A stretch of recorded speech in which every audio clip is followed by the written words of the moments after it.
you won't be able to hear me yet. The mic's on. Okay. You talking to them? Yeah, I'm talking to folks here. They'll see you in a minute. Okay? Okay. Tommy? Yeah, I know, man. I know. This right here ain't no joke. All right? We're coming on.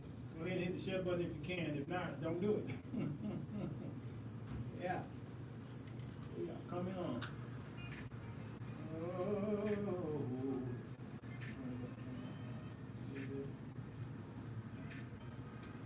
You too loud? Okay, forget it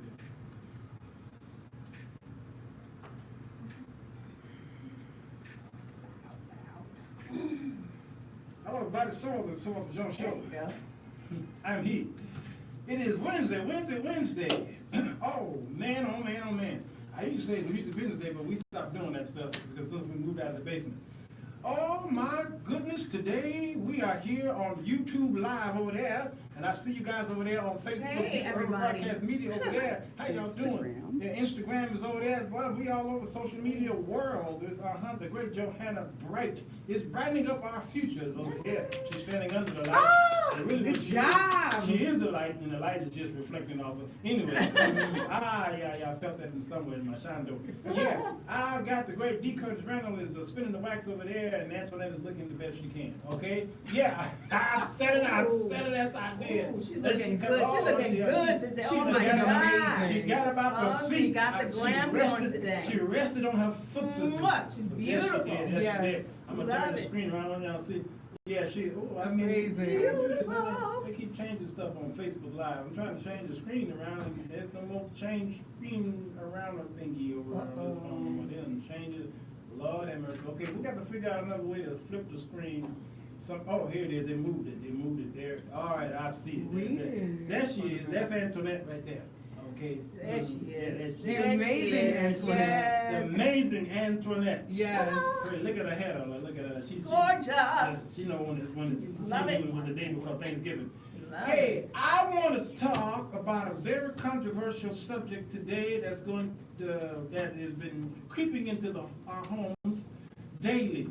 We have never seen such misconduct daily like this. Yes. The misconduct has been there. It's been kept quiet, like racism has always been there. And the election of Barack Obama came on the scene, and white folks said that they were acting like that now racism is over because we now have a black president. What black people start seeing is more and more racism. But it wasn't new racism. It's just that they finally had something that they can bounce off of. Racism just don't die. It just buries itself in some of the rural areas that you don't live in those areas. I did. I lived in South Dakota, and I just assumed that everybody in that town loved each other until I showed up. I was the wrong skin, and the narrative was different. And they began to, like the movie Get Out, they began to try to put themselves in our culture by saying, I think Tiger Woods is a great athlete. Okay, there are other players that play that game. You know that, right? You bring it up Tiger Woods because I walked in the room. Right. So I got I just why. saw the movie last night. Yeah, too. I got Again. why they were doing that. They were trying to make me feel comfortable, and they were trying to be relatable at the same time. Okay, and at the same time, I knew when I walked out of the room that once I walked away, they were going to be like, you know what, that Negro. They're also trying to validate those feelings, right? They wanted to make themselves feel a little better about being How they racist. felt. That's true. That it's so the true. I have black friends card. I have black friends cards, okay? All right, David Rock, blessings to you. So I know tomorrow is Thanksgiving for those of you who are out there, and you expected me to talk about a Why Am I Thankful show. Not gonna do that, all right? Because if I did that show today, it would be 2 people watching right now because you're gonna be inundated with that tomorrow. And number 2, I don't do shows for live today. I do shows for tomorrow, meaning days, months, years from now. So somebody's gonna watch this show next week and hear me talk about Thanksgiving and stuff, they ain't gonna say that I don't wanna watch that. Yeah. So we talk about relevancy, what's going on in culture today.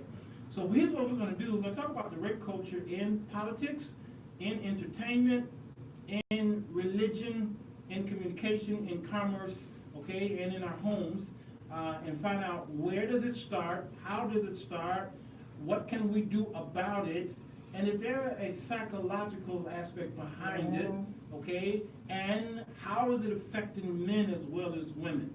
I am a victim myself, from both male and female, because the male who tried his best affected me mentally more so than the woman, because there's this narrative from women who, and men too, if my daughter was groped by a teacher, it would enrage me. Right. If my son was groped by a female teacher, I wouldn't be as enraged. It's like a rites of passage. It's almost. a rites of passage. It's more like, you go, boy. Yeah. You see what I'm saying? And that's when- the double standard. That's the double standard, and that is the sexist attitude from It's men. misogynistic. Misogynistic, absolutely. So let's talk about that. Help us out with this, okay? Well, I mean, for one, there's this stigma about rape or being groped or something that says that the victim of that thing is the lesser, or the weaker person. Yes.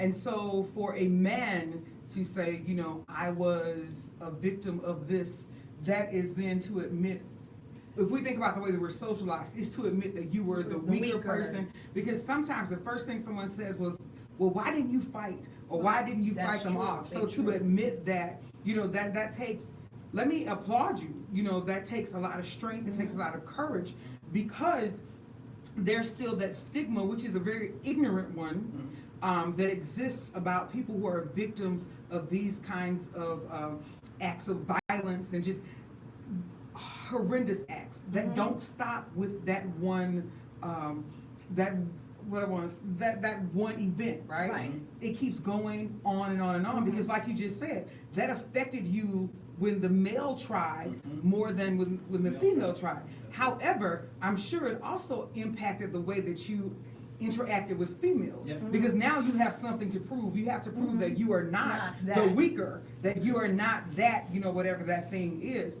So it's amazing, like the stupidity that will come out of someone's mouth. Well, why didn't you? I would have. You don't know what you would have done when you it's know, not you. exactly. When you don't walk in those shoes, you can say whatever it is, you know, you want to say. But when you're there and you come face to face with that perpetrator, and sometimes it's somebody who has promised to protect you. Yes. Or someone who is in a position of authority over you. Or at least someone that you just did not expect that sort of behavior from.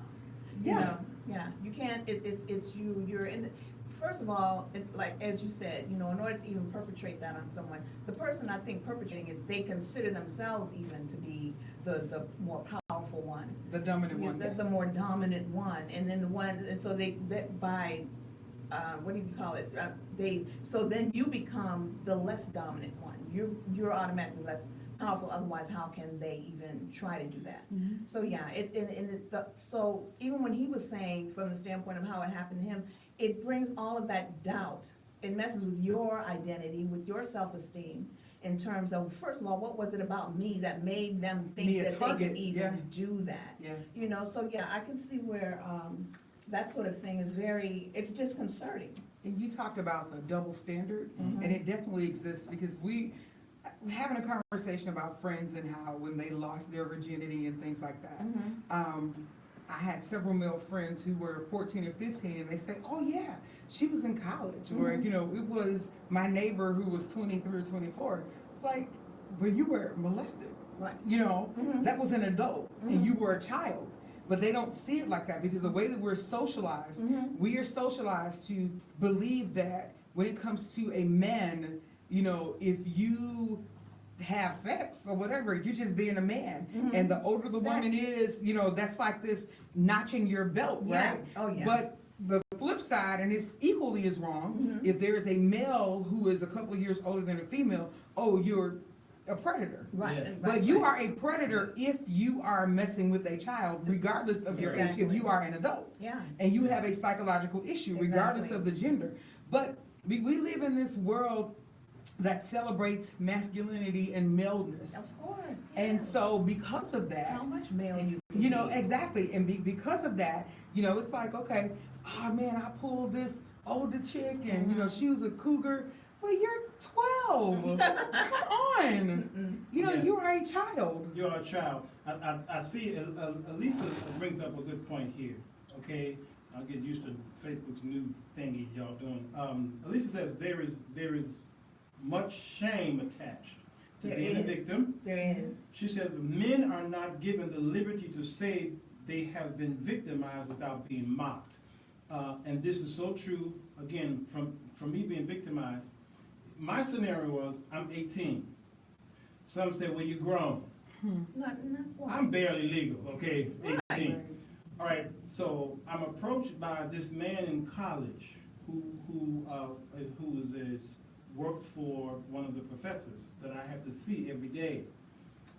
And he's groping me, okay? He's physically rubbing on my behind, all right? Now, he went from groping me to whispering in my ears all of the sexual things that he's going to do to me. Not that he desires, he's gonna do it, all right?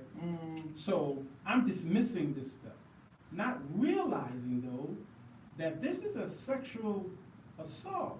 It is. At that point, it's an assault. You see what I'm saying? It's But- gone past even grooming. It's an Right, assault. it's assault, but I ain't looking at it that way, and I'm not even realizing that this is going into my psyche. So I'm just dismissing Right. it as playful Right. banter.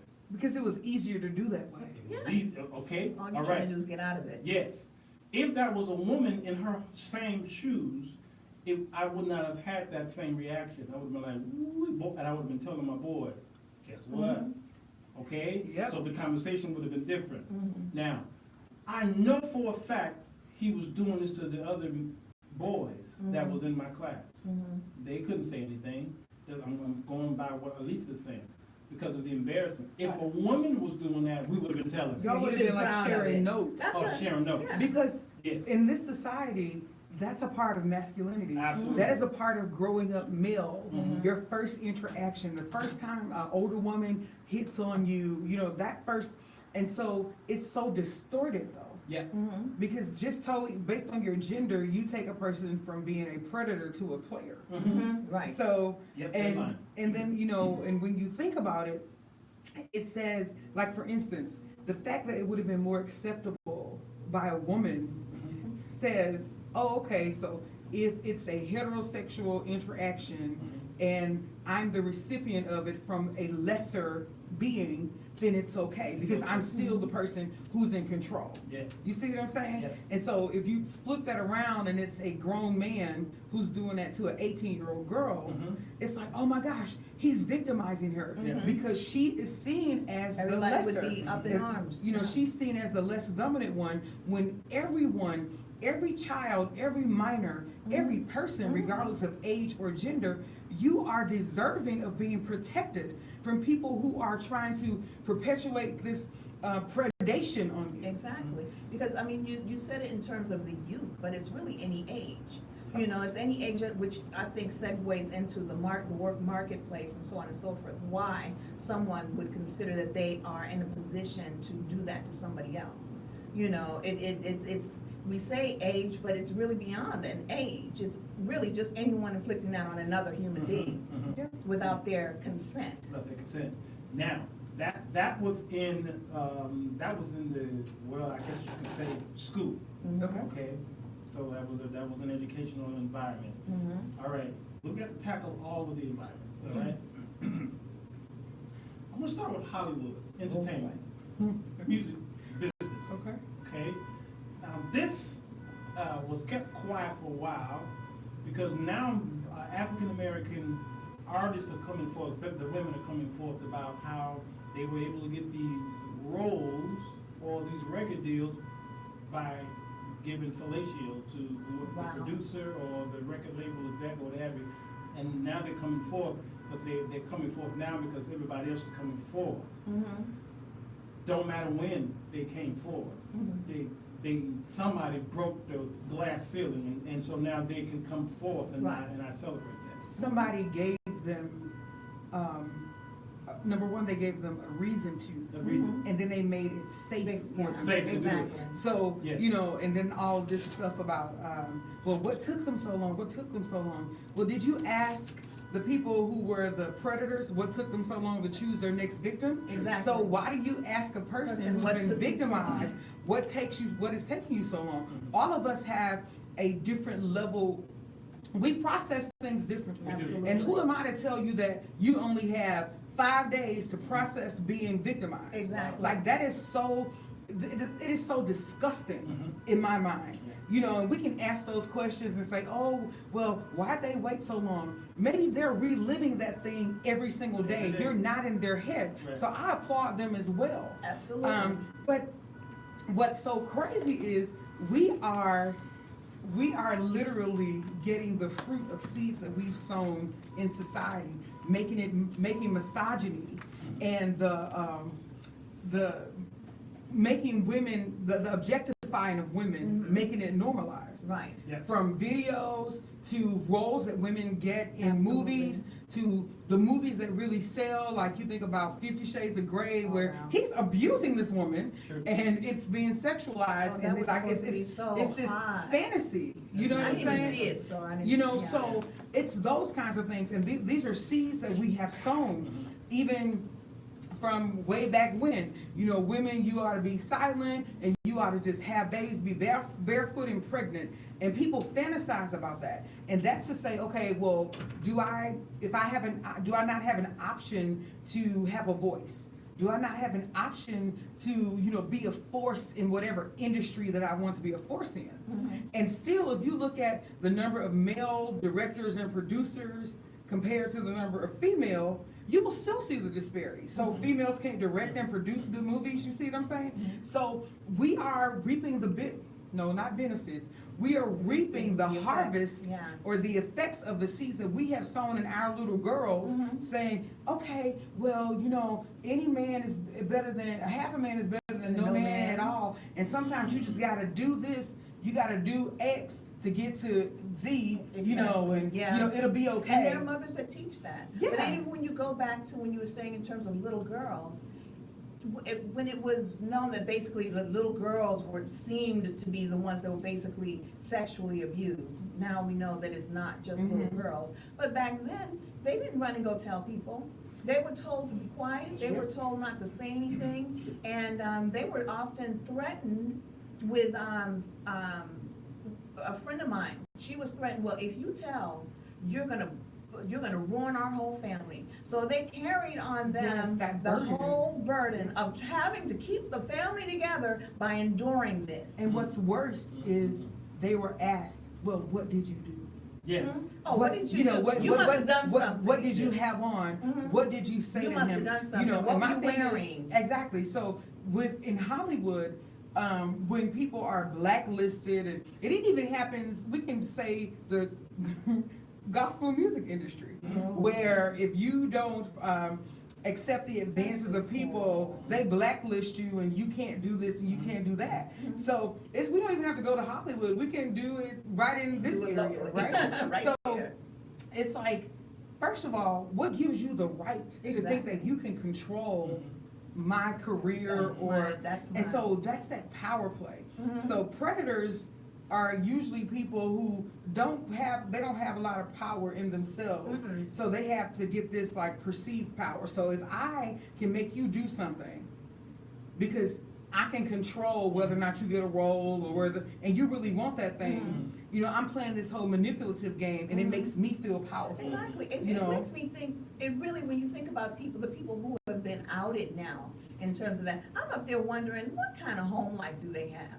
The ones that are supposed to be married, you know, what's going on at home The same thing. that makes you come to work and do this to other people? You know, it's like, it just makes you, I just have to sit and go, what's your home life like? You know, what's your wife like? You know, how do you get away with that? She catered. I mean, it's likely that I'm going to withhold Mhm. and then you're gonna give me what I want, Mhm. and then I'll give you nuggets of what it is that you want. In the meanwhile, he's like, I'm not about to be deprived, let me get mine, and, Yes. yeah. I want to talk about this after the break here, about what role are women playing in the whole Okay, rape culture. that's very important too. Okay, we'll talk about this because I got beat up yesterday by it. Uh-oh. All right? Yes, I did. Yeah, take this quick break, but Facebook Live and YouTube and all you other folk over there, social media, we're going to keep talking to you. So off the Jones Show. Okay, here's the thing. Yesterday I put up a post, Tina. Okay. I don't get good service on my Mississippi Yeah. phone, so I probably didn't see it. Well, I tell you, it was a hot mess. And I said, I don't know if you was a part of that show when we did a show called The Sisterhood is Broken. Yes, Okay, Sisterhood is Broken. All right. one of them. Yeah, right, absolutely. And I talked about how some women have enabled this rape culture. Yes. All right? By keeping, now your sister is watching you go through this abuse and saying nothing because she's afraid that if she tells that something happened to you, she's gonna lose something. All right? So she's not saying anything. And then there are those, for instance, the CBS guy yesterday who just got put in this whole bucket of mess. The old man. CBS and PBS. His executive producer, Charlie Rose, his executive producer is a woman. Mm-hmm. These accusers came to her and said, this man is doing this, and she said, that's just Charlie. She dismissed it. Now she's coming forth and saying, I'm sorry, I apologize for not saying this. No, you know why she's apologizing now? Okay, because She's covering her busted. butt. All right. It's the same narrative for this Billy Bob, whatever his name is, on that bus with Donald Trump. Donald Trump is saying, I'm putting Tic Tacs in my mouth and I can kiss these women and touch them with JJ's, and his interviewer is laughing. You do that? Yeah. He's excited. Right. All right? And it's like, yeah, Donald Trump is wrong, but Billy, Right. He's complicit yeah, in that act. he's pushing it on Yeah. and encouraging this. Okay, I hear music. Welcome back to the So Walker Jones Show. I am he, and we're talking about the women who are playing the role, who are playing the part of enabling this rape culture. I look at the photograph of the senator who, while this service woman was in full regalia, she was asleep, and he had he was acting like he was groping her breast. All right, what's his name, Franken? Yeah, Al Franken. Okay, so we went on and on about Al Franken, but only a couple people was talking about the guy who took the picture. Okay, so the picture taker, the Billy Bush guy on the bus pushing and high-fiving Donald Trump, and then there's the women who dress in these vixen outfits to do these videos, who are half naked on cover magazines and things like that. And now when I brought this up, the women came after me and says, men don't have a right to punish the victim. And I says, I'm not punishing the victim, I'm talking about the women who are allowing the victim to be punished. So You said allowing the victim to be punished, or allowing, The women who are seeing somebody victimized Mhm. and not saying anything. So basically, those people are complicit in that act, Yeah. meaning that no, you did not participate actively, But you played but a part. your inaction Yes. allowed it to persist. Mhm. Yes. So in my head, still you played are a as part. guilty. You're guilty. You're guilty in that, and it happens often for a lot of reasons. Yeah. Like for fear that you're going to lose what you have, but also for fear that it's going to be revealed that that's how you got what you have. Yeah. And so you don't want to be associated with or lumped with those people that you can have this stigma around. So if I'm sitting here and somebody's coming in here and they're bashing you in your head, Mhm. and I sit and I don't do anything Right. for whatever reason, I'm Right. afraid. I mean, I don't do anything. I don't call 911. I don't Nothing. try to trip him. Right. You know, Nothing. none of that. You just let it I happen. watch it happen. I may not celebrate it happening, but I am complicit. My inaction is It's still an action. Exactly. Because it did not do anything to try to prevent or thwart that person from attacking you. Right. And the same thing is happening every single day throughout our culture, because we have a culture that has devalued women. Mhm. We have a culture that has normalized sexual violence, Mhm. and it has also normalized being this whole domineering or dominating persona, Right. that I can have what I want because I'm rich or because Right. I'm white or because I'm male, male. which is nothing but institutionalized white supremacy. Mhm. That's all it is. Yeah. And we are complicit with it. Yes. Yes, Yeah. we are. What do you think about that? I think she's absolutely right. I mean, if you're not doing what you can do, then you're saying that, well, I didn't have anything to do with it. Yeah, you did. Yeah, But you then watched. from the standpoint of I look at the producer, and I wonder even from the standpoint of doing something, how far is she to go? Because it's an old boys club. Mhm. So in other words, by the time you report, okay, this is what's happening, the person that's above you more than likely is gonna, poo-poo it down, Mhm. okay? Because he's involved in the old boys club. Mhm. So then what is her responsibility, to be a whistleblower? Or is she gonna say, well, I got my mortgage and, I've got my kids, so I'm not going to I think that's going above and beyond, I'm really not gonna do that. I mean, what then is if the system that they're in does Right. not provide Right. a means of dealing with that because of where it is, Mhm. and you know that when you go, oh, he did it again, Right. girl, you know what, I wouldn't wear that sort of thing around him next time, because I mean, what is she, we say that she's supposed to do something, but given what the situation and what the setup is, who's in charge, really, what then becomes our responsibility, what are we supposed to do? But I think, Great question. the answer to You that agree it's a question, great question? I do agree it's a great question, but I think the answer to that question is solely individual, right? Mhm. And it totally depends on where you are and what you are willing to give up. Mhm. But not doing anything should never be an option. And that's my point. I'm Even not if gonna you do something anonymous. right? exactly, but I'm not, And that's always an option. and I'm not saying that, I'm not telling this woman, you give up, because you can't come stay with me. Right, You know what I'm saying? exactly. I can't feed you. Right. So I'm not saying give up your Yeah, toss your livelihood. career. But what I am saying is doing nothing should never be an option when we see people being victimized. And I think it's equally wrong to say, well, she should have done X, Y, and Z. Right, I'm not saying that. right. I'm saying that something should have been Something. done, and so we have to be very careful not to give these very instructive or prescriptive Right, things it goes to back say. to well, why didn't you say something? Okay, well, why didn't you say something sooner? I think that the thing becomes from the standpoint, since this is happening to us, that really the responsibility is gonna fall on us to do something about it, because apparently nobody else is doing something about it. And I mean us as women, or us as whoever is being objectified. I think that, we have to figure out what it is, because the thing is that this thing has been going on for forever. It has been, but I don't think we can downplay the importance of having an ally who's a Oh, part of the majority absolutely. group, right?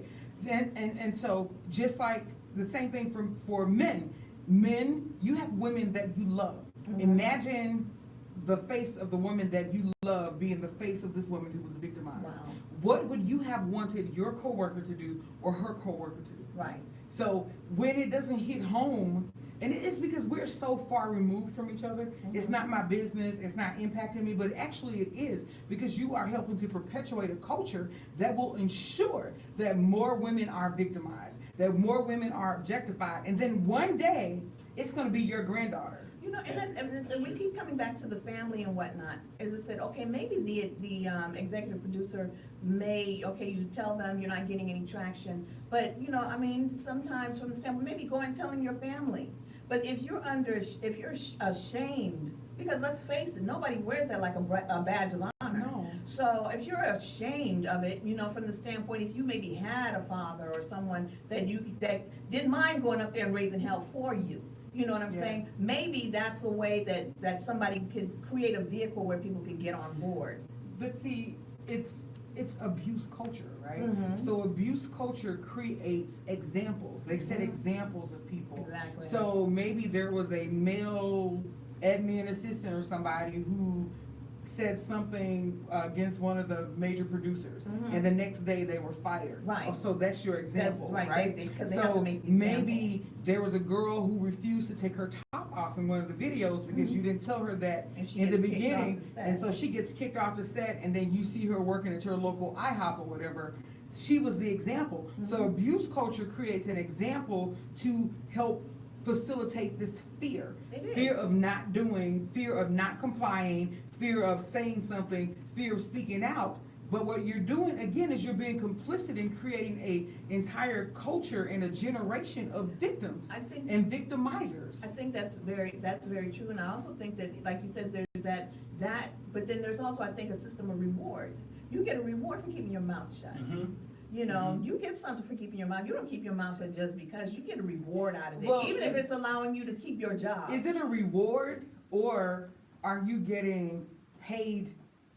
It's like they're paying you for your There's dignity, some, yeah. right? So you are taking Yeah. your dignity and you are selling it Selling on it. this black market. So it's not a Exactly. reward. A reward is something that you don't have to work for. Exactly. You're working for it. Exactly. You may not see how How about much that? you're working for it, but you are giving something up. And because we don't value who we are and the gift that we are, we give it up so easily. It's just like Jacob and Esau, right? So because I don't value what I Right. have, what I have is so Somebody can give it. valuable, and it's just like, I'll give me 2 pennies, let me shake my butt in a video or whatever. And then the flip side is, okay, you gotta feed your kids, you gotta blah, blah, blah. So it's like this cycle, and all of us have a responsibility to end this cycle. Yes. Women, men, business owners, you know, all of us. Yeah, we all do. I think we gotta go to some of these posts. Yeah, no, I'm about to read them. Yeah. There is a law in place it's called the assessor to the crime. Yeah, accessory. Yep. Accessory to crime. That is a very powerful thing because, and as someone mentioned, the bank robber opposed to the person who's driving Right. the getaway car. Right. And in many cases, the person who pulled the trigger gets a certain amount of years. Right. The person who helped the person pull Right. the trigger Who drove the car? can get the same amount of Right. years Right. for enabling this person. Right. In Chicago, they have a law now that if you buy a gun for someone who's not licensed, you will go to jail for the same time, get the same punishment for the guy who pulled the trigger. And I think someone here, well, first of all, Lady Rochelle saying the rape culture is a lot like the crime culture in Chirac. Wow. If it hasn't hit home or is happening to them directly, some tend to turn That's a it. blind eye because they don't want their world to be affected by it. I think you alluded to it's going to happen to your daughter one day, or your cousin, whatever you said. Deatra says guilty, just like you're right. Driver in the bank. The bank robber. Okay, that's brought that up. Joe Hill says, so this only happens with the white power, That's what I'm saying. people of power. Don't make me name names. No, Joe, Joe, that's you know. not what we're saying, No, Joe. You ain't gotta ask him, he No, know, no, he Joe. know. He know. Hey Joe, don't go there. 'Cause Joe, I have, don't go there, Joe, no, no. I have a whole box. Like I have a lot. All right, we get ready to I talk live in about Mississippi now. black culture. Right. You gotta see, it says, the culture teaches them not to do nothing, but now it's being exposed and challenged. Right. Exactly. Selling your dignity, selling Just like your- we're mandated, Yep. like as an educator, I'm a mandated reporter. Yeah. A mandated reporter of abuse and all this kind of stuff, Mhm. which means that I could lose my job Yes. if I not see saying something something. going on and Yes. not say, I don't have to like go in and say, come out of this house or whatever. Right. But I need to report Report it to it. the proper proper authorities. You're right. And so what if we started thinking about being our brothers and sisters keeper about being a mandated reporter, right? And not necessarily taking on the position of, I'm gonna have to go in and break up this ring Right. of whatever it is, Right. but I'm gonna report it to somebody, I'm Right. going to say something. Right. Because if you don't say anything and it happens to your house, Hmm? how can you live with that? But the thing is we don't get mad unless it's happening to us. Okay. You know, we don't True. really care. You know, it becomes one of those things, we just, you know, we don't know what to say, or we don't bother to say anything unless it's happening to us. Once it starts happening to us, then all of a sudden, we got a whole lot to say. Mhm. So We want the have world to stop. Exactly. Please stop spinning on your axes and pay attention to me, because it's just happened But to that's me. our But that's not conceit, fair. That's right? not fair to our society. And what we're doing, like you said, we're really positioning things so that there is a climate in which that can happen. Positioning So- things, okay? Well, so we look at me groping you as not as something I need to deal with, okay? Opposed to if somebody walked over and punched you in the face, Mhm. now I'm gonna say something, because that seems to be more drastic. So the people who are defending or who goes against us, who say, you should say or do something, okay? They'll say, well, what do you do? What do you do? But if someone came and punched your sister in the face, now you're gonna do something. Right, And you're I not think gonna it's- ask Right, questions. it's still bodily harm. It's It still is. psychological Mhm. harm. But see, It that, is. especially in our communities, we discount a lot of the verbal, emotional, mental Mhm. abuse that happens, Mhm. right?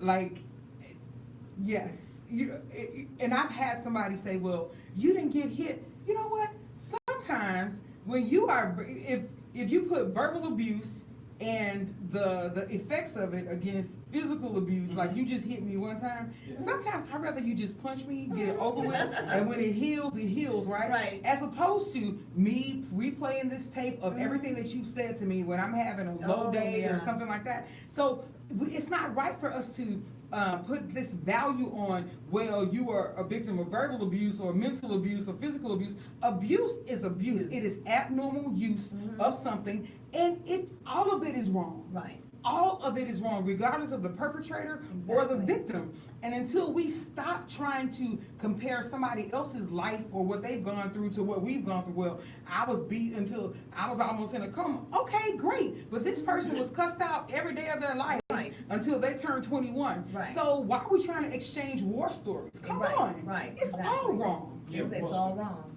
Here's the thing, I think the law got it wrong. It's called the statute of limitation. Oh, All right. Child was molested so many years ago, Mhm. and the law says it has passed Mhm. the limitation. Right. This child now is going through mental anguish Today, today, even though. even though that happened back then. Mhm. I look at some of the horror stories. I was watching the show called Unsung. mm-hmm. All right. Sometimes it makes me cry. Mhm. All right. I'm watching the show on. They were talking about what's his name, Billy Preston. Yes. Right. Billy Preston was molested in church, and this is a segue into the religious aspect. Billy Preston was a little boy molested in church by, I think it was a deacon. Okay. And so it changed his whole access. Mhm. Access, AXIS, Mhm. okay? Mhm. Changed it. So Billy Preston, from the moment he was molested, altered his lifestyle to mask this man's smell Mm. in his nostrils. Mm. So what did he do? He turned over into homosexuality. He Mm. became a closet gay. Mm. And then he began to drink alcohol excessively, and then he went to drugs. Mm. Now, he did all of that just to fight that moment, Mm. that one moment. The law says, it happened, Yeah. it happened 10, 15, it's over with. But Billy Preston died as a result of that molestation. Wow. Because he tried to mask it, and all of that foulness that he was putting in his body killed him. Wow. All right, at the age of, I don't know, he was in his, 60s or something like that, or 70s, okay? So how could we possibly limit an abuse on a child? Because we look at this whole Roy Moore case, Yeah. Roy Roy Moore Moore. case. Yeah. And is tribalism, because they says, yeah, he might have done those things, but we need a Republican in office for this. And question whoever is does that, they're so disgusting. Like that is just. Yeah, But we'll you're go to trying this to tell break. me Hold that, because you need to answer that. Yeah. Yeah, of course, break. Yeah. Because we done got salty in here. So off the jump, So so. disgusting. Yeah, help us out with that. Well, I mean, so basically you're saying that there is not another Republican in Republicandom that can possibly take his place? Republican. They're lazy. They don't want to groom the person, right? Yeah, right. But you know what it reminds me Or of? vet them. It reminds me of in the Old Testament where it talked about how the children of Israel were sacrificing their children to To these different altars. gods Altars. on the Yeah, altars and all altars. this stuff. Yeah. So it's like, man, we're gonna sacrifice these kids and this perpetuation of this abuse because we just don't want a Democrat. Like, that is so stupid. How It's so ignorant can you be? You're telling this kid or these people that this person has victimized that you're not worth, that basically you're not human. Yeah. You know, you're not It worth doesn't matter. protecting. It doesn't matter. It doesn't matter what happened to you. Right. You But know? see, people, like, thinking of going back to the whole Billy Preston thing, we have this valuation or respect of persons in the church, right? So certain things, you know, you get more grace for because you're a sister, so-and-so. No, you're wrong. I don't Right. care who you are. You can be bishop, you can speak in 12 tongues at the same time. 12. If you're wrong, right? Wow. And it should be That's called what I've out done. and you should be rebuked. I'm sorry. You know, but we don't have any accountability when you get to a certain level of success, a certain level of riches, you know, Right. all this stuff. That's true. Because people won't tell you the truth because they want something from They you. want something from you. They want some of that money you got. And they'll let you become this monster. Mhm. You know, they'll put you on this Absolutely. pedestal and let you become this monster so that they can get the things that they need Exactly. from you. And that's just so disgusting. And in I- the I just- meantime, people are killing themselves. yeah. People are committing suicide because of things that have happened. People Because are. they're not valid. Like, it doesn't matter. It doesn't matter. Their lives have been, they've been basically told their life isn't worth it. And every person who knew and did nothing about it, you are, I believe, you got some accountability in that. And I Absolutely. just could not live with myself knowing that, That you I played a was part in there. complicit, you know, in You this let it kid slide. being abused or this victimizer getting strength enough to say, I can keep doing it. Exactly. That's- Because and we that's also do scary. that. Mhm. You know, we also say, we tell the victim, you should be ashamed and this, but we tell the victimizer, the perpetrator, the disgusting monster, Right. that, you know, it's okay for you to do this because of Yeah. who you are. Right, exactly, exactly. It really is a shame, because I'm gonna talk about the whole religious aspect of Mhm. what I might have to happened in our go. churches. I might have to leave. Yeah, on that. yeah, gotta talk about this, because this is hitting us real hard. Eunice Foster says, nasty grass man. I know what you mean. I do. Yes, nasty Yeah, grown nasty grass. man. Ursula Harris says, I replay every day. I am a victim over 40 years ago. Wow. I was in a hospital, Cook County, 16 years old. Oh my And I goodness. pray, I mean, and that's the thing, it's my prayer that every person who's been victimized, that they will be healed and made whole, Yes. and that they will know that they are valued and they are loved, They and that are they are a loved. gift. Absolutely. Because that's another thing, the abuse culture makes you feel like you have something to be ashamed of, Yep. There are that you did so many this, and things you didn't do that. spiritually. Yes. There's naturally, but there's also the spiritual aspect. Absolutely. Welcome back, everybody. So Walter Jones Show. I've got the great Crystal Orduro Quartin here on my right. And Yay. Tina L. Steele on my other right. Yeah, they're here. And they're talking about this rape culture here in America. And those of you who might be watching me from across the world, that culture is not just here. We've heard some horror stories from the land down under and over in Africa Wow. and Europe. Some of the most grave things that it will make your teeth fall out. Some things that y'all are going through. So we can only handle our American issues right now. Don't have to develop a show around y'all's issues. But I want to talk about the religious aspect, religion, and how it is caused us to walk into a place of destitute, okay, mentally, and then of course physically, because it happens first mentally, then it happens physically. I was watching watching Dr. Oz, and we had the different strokes. What's the oldest boy?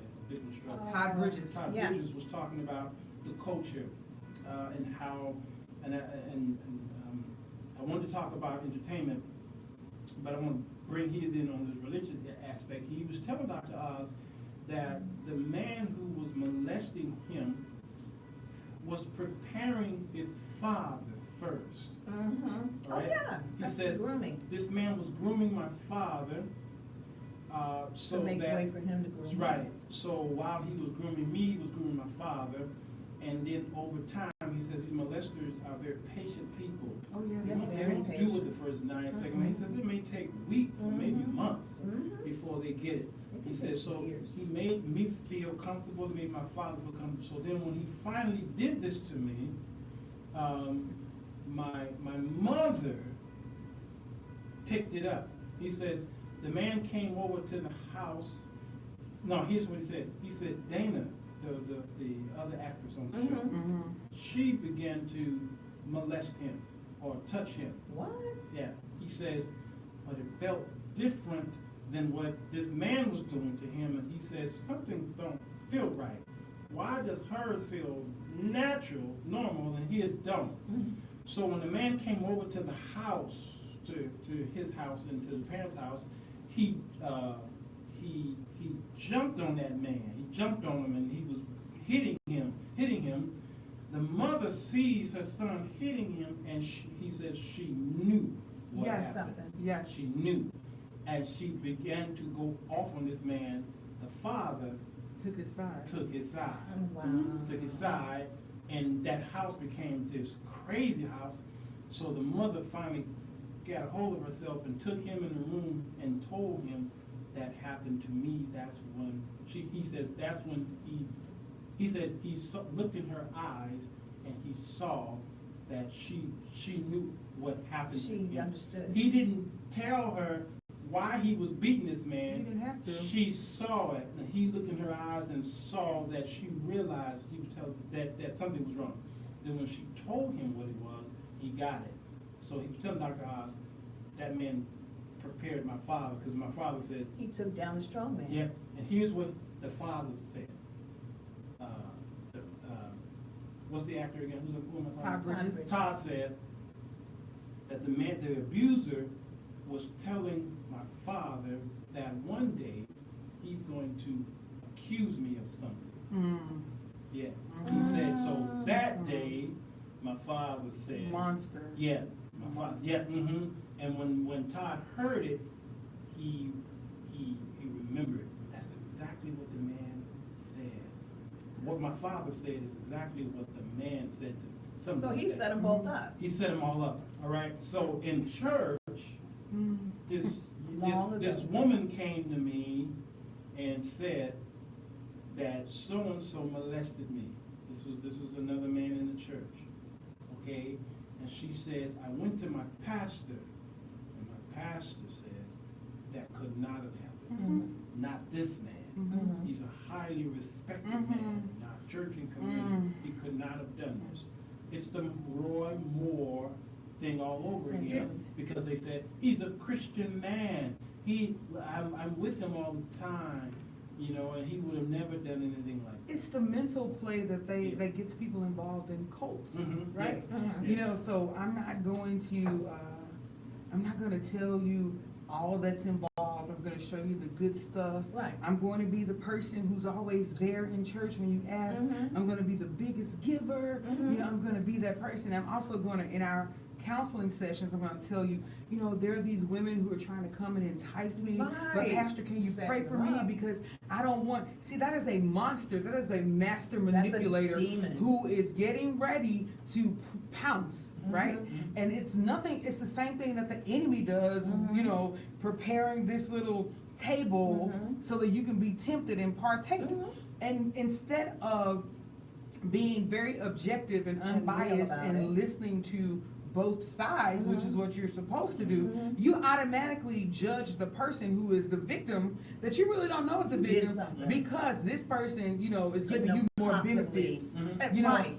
They're giving you more advantages. So Right. if you have to choose between the two, like some women do when their uncle, those kids, they bring in all them uncles and your play brother and they molest your kids, but you have to choose between this man who's paying your Right, bills and right. doing this stuff and your child, you're gonna tell your child to shut up.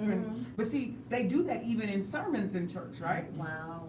They do. You know, there's this culture of us and them. So, you know, don't ever come against the man of God. Right, and, you know, right, don't right, ever, yeah. you should never correct the man of God and this, and this. But guess what? The same grace that you give to bishop and prophet and apostle, you need to give to Sister Mary, the brother that just came off the street, That's the homeless right. guy, That's because right. they are children of God. They are gifts of God, just like Nonetheless, pastor, just as apostle, much. and bishop and everybody else. But we set that up. We set that up as a culture that there are some people that it's just unbelievable. I just can't. No, they're lying on him. You don't know what that person would do. You don't. Yeah, you're so right. There is my son is here. He back Hi.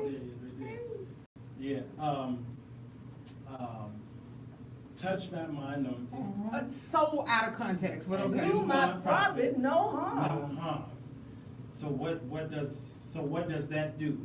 But what is that? What is it? What does that do? But what I'm saying is like, what constitutes being anointed? What constitutes being a prophet? So Right. you don't dig into that, right? Because if you're a prophet of God, there's certain things that you uphold. Right. There's certain things that you do. So there's so many people who use that scripture, but you're not upholding what a prophet of God actually is. Right. So can we talk about that? Right. So are you a real prophet? Right, You know right, what I'm right, saying? right. Before you get that quote unquote protection.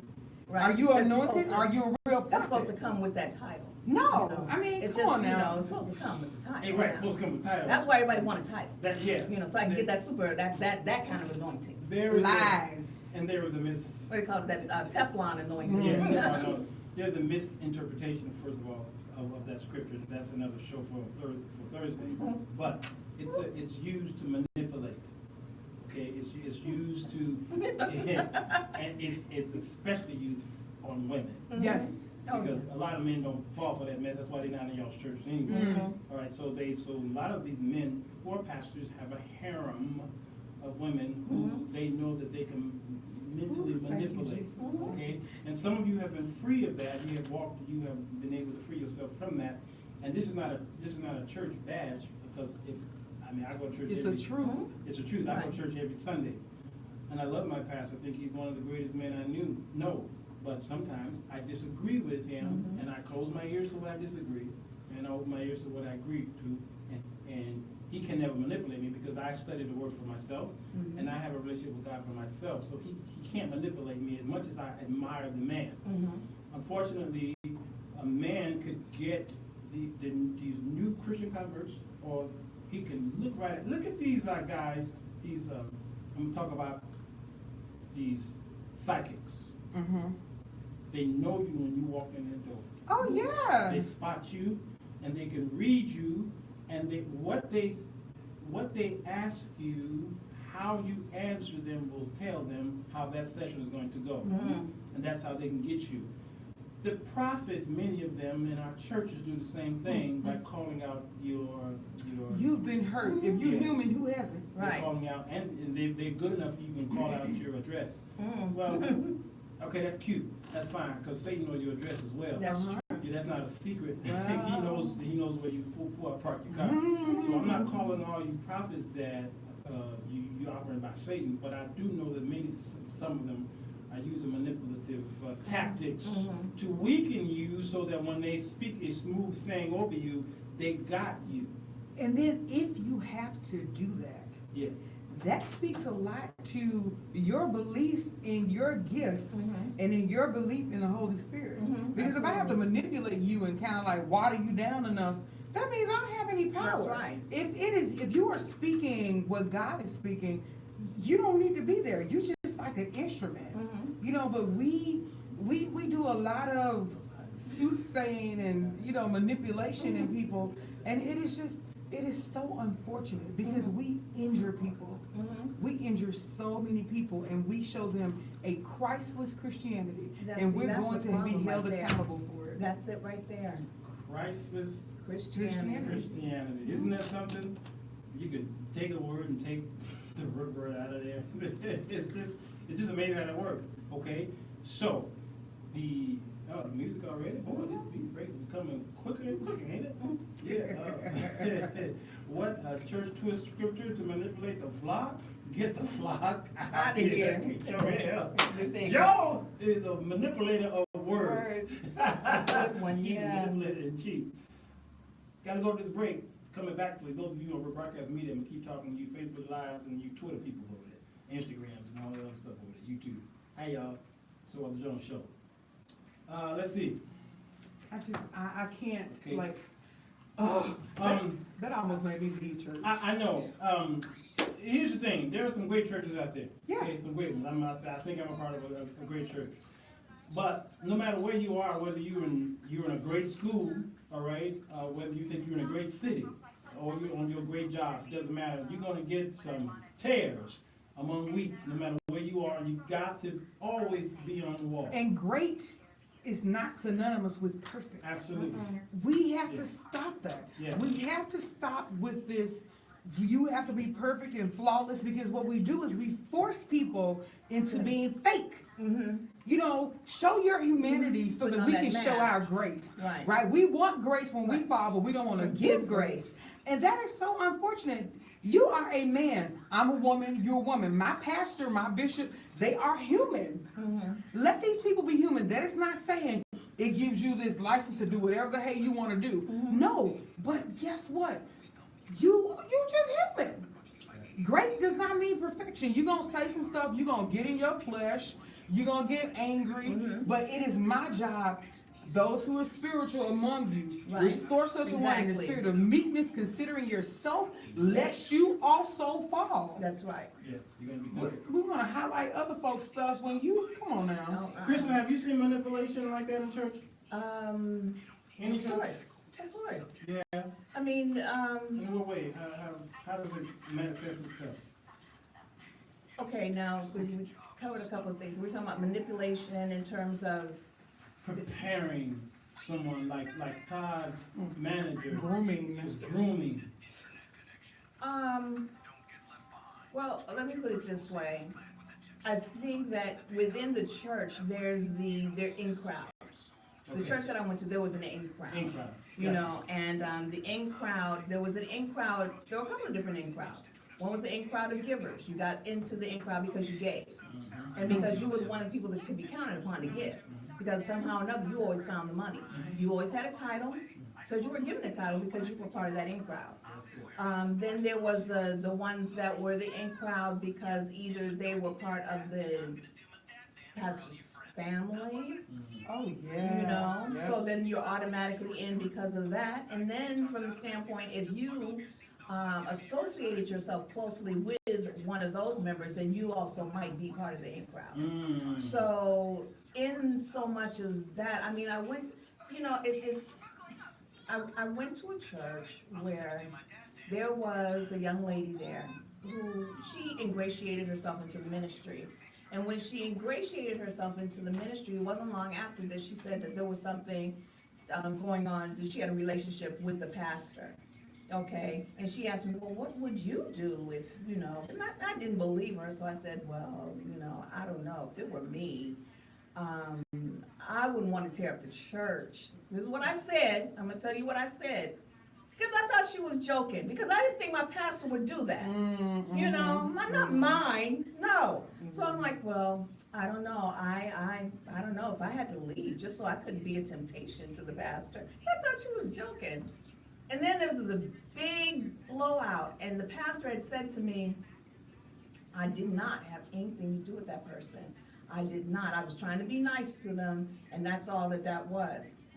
Years later, one of my best friends had opened a boutique, and a young lady, I don't know who it was, had come in and said that she had an 11-year-old child by our pastor, okay? I told my best friend she was crazy because my pastor wouldn't do that. And I really believe my pastor did that. Because, question, your pastor's a man, right? Right. He's human, Right. he's flesh. Right. Okay. Yeah. So, We I figured mean, that out. yeah, I mean, you know, my thing is like, it's so, now there are women who, and men, their intentions are to trap and get a preacher, musician, Right.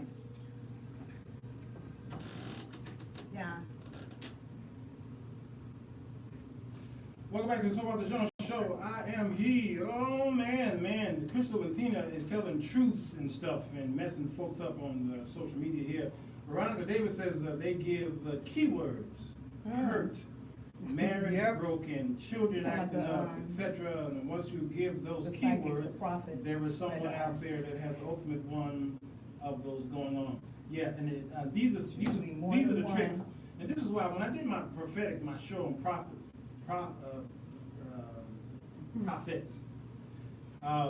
With an I or Well, yeah, exactly. I got in trouble for that show because there's a lot of people who chase after prophets. They're prophets chasers.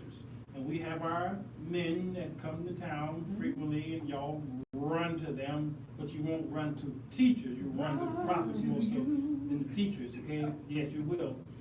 And they will use certain keywords, and then somebody in that audience will say, "That's me, prophet," and then they will use you as a tool for the rest of the people. But that's the same thing that happens with child molesters, right? Yes, I mean, it's the same thing. So there's obviously this there's this script that manipulators follow, right? And so when you know that that's not you, and they say stuff, but you don't want to embarrass the man or woman of God and not say, no, you wrong.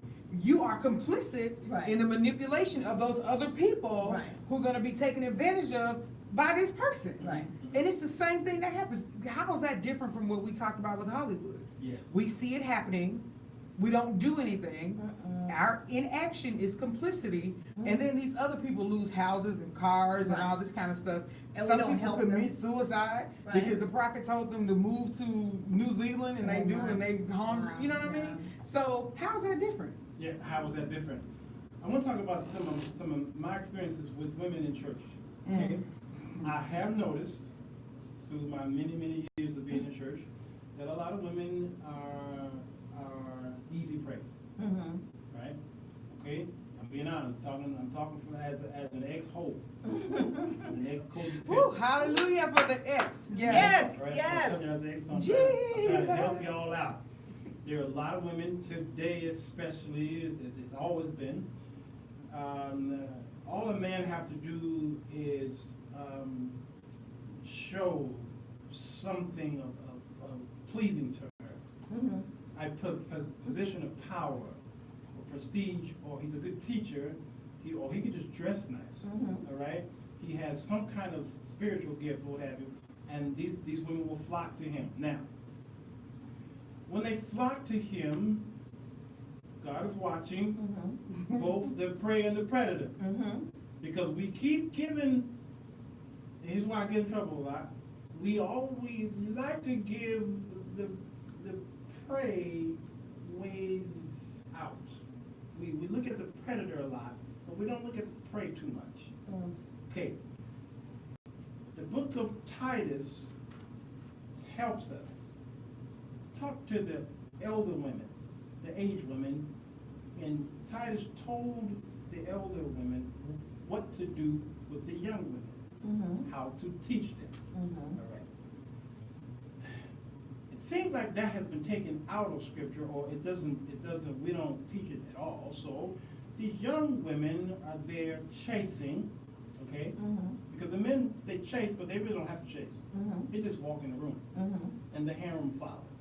Now, he's responsible just as much as she's responsible, because she's supposed to have a relationship with God, and the older mother's supposed to teach her something. So now they're responsible because they don't teach her. All right, let me finish. So the man is sitting there, I'm telling you about my experiences, and the women come up to this man of prestige or anointing or whatever you want to call it, and she began to, like what Veronica Davis says, use key code words. All right? My brother. All right? Or they present gifts to this man, whether he's married or single. Don't matter. Oh, I wish somebody would give my husband a gift. All right? Okay, and I've already told my necktie story many times, so I'm not going to tell it. All right?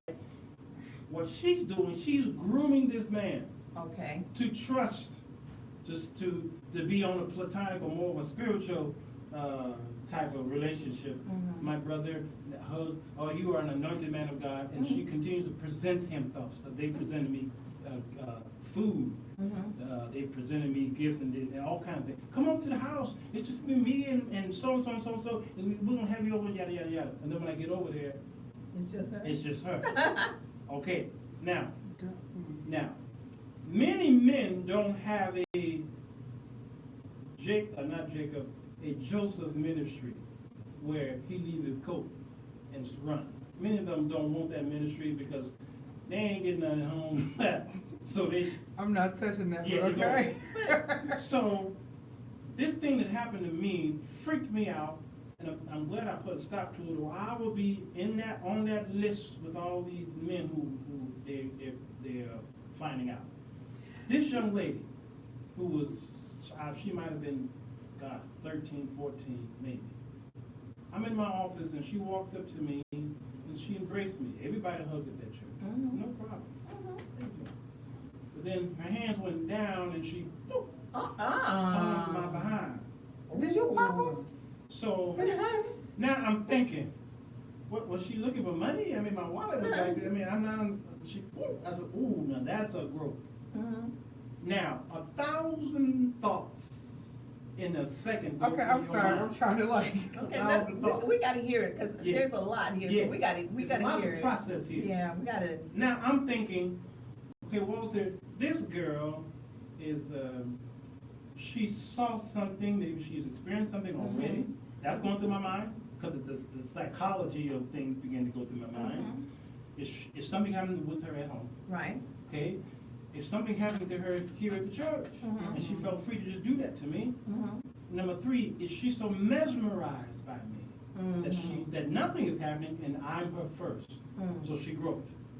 So then I pushed her subtly away and I changed the subject matter. mhm, I started talking about something just wacky way out. mhm, It was a laugh. What I was trying to do was get her out of my office mhm.